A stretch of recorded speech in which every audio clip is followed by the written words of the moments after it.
the liberation of Kazinka and Graveron by the Freedom of Russia Legion and the Russian Volunteer Corps was a historic event that shook the foundations of Putin's regime.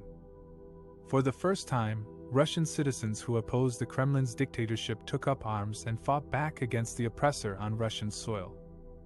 The villagers of Kazinka welcomed the liberators with joy and gratitude, seeing them as brothers and heroes who risked their lives for their freedom.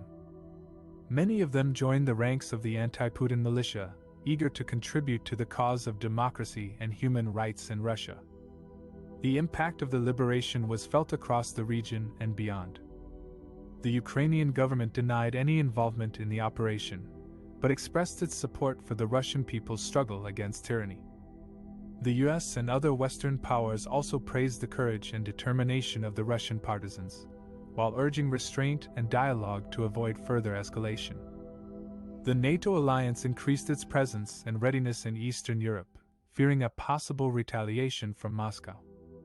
The Kremlin reacted with fury and panic to the unprecedented attack on its territory.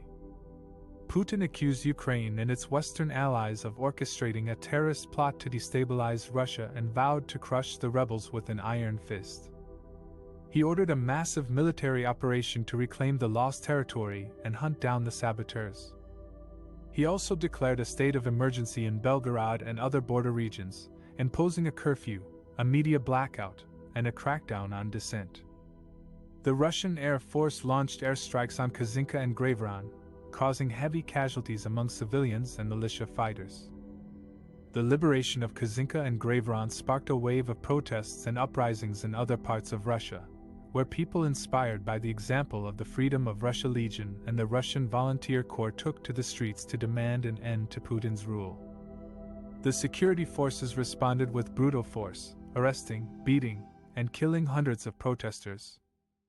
The situation in Russia became increasingly chaotic and violent, as the country plunged into a civil war between pro- and anti-Putin factions.